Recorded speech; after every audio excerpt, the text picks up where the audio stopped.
तर नमस्कार शेतकरी मित्रांनो, स्वागत आहे तुमचं शेतीने हवामान यूट्यूब चॅनलमध्ये. शेतकरी मित्रांनो जे आहे आता राज्यामधील जे आपल्याला पावसाला आता उघडीप पाहायला मिळाली असेल. राज्यामधील जे आहे पाऊस काही पाऊस जे आहे पूर्णपणे या ठिकाणी निघून गेलेला आहे.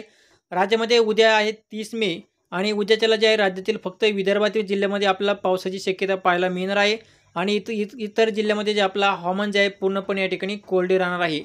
तर हा पाऊस जे आहे नेमकी किती दिवस आपल्याला पावसाला उघडीप राहणार आहे, तर याबद्दल सुद्धा आपण या व्हिडिओमध्ये जाणून घेणार आहोत की राज्यामध्ये अजून जे आहे किती दिवस जे आहे राज्यामध्ये पावसाला खंड राहणार आहे. तर याबद्दल आपण या व्हिडिओमध्ये जाणून घेणार आहोत. तसेच जे आहे मान्सून हा महाराष्ट्रामध्ये कधी दाखल होणार आहे, तर याबद्दल सुद्धा आपण या व्हिडिओमध्ये जाणून घेऊया.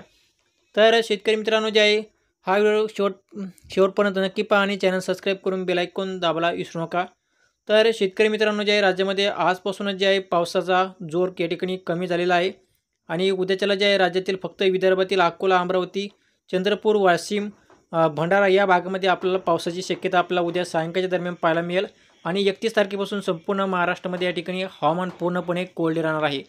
तर 31 तारखेपासून ते जवळजवळ जे आहे शेतकरी मित्रांनो 6 जूनपर्यंत संपूर्ण महाराष्ट्रामध्ये हवामान पूर्णपणे या ठिकाणी कोरडे राहणार आहे आणि 7 जूनच्या दरम्यान जे आहे मान्सून हा महाराष्ट्रामध्ये या ठिकाणी दाखल होणार आहे.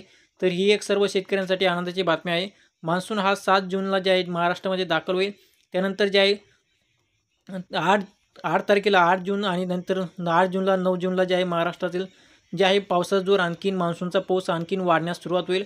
त्यानंतर जे आहे 10, 11, 12 तारखेदरम्यान राज्यामध्ये चांगला मान्सूनचा जोरदार ते मुसळधार पाऊस आपल्याला पाहायला मिळणार आहे. तर शेतकरी मित्रांनो जे आहे राज्यामध्ये काय पावसाला जे आहे खंड वगैरे काय पडणार नाही. राज्यामध्ये 7 जूनला जे आहे मान्सून यंदा वेळेवर दाखल होणार आहे. तर ही एक सर्व शेतकऱ्यांसाठी आनंदाची बातमी आहे.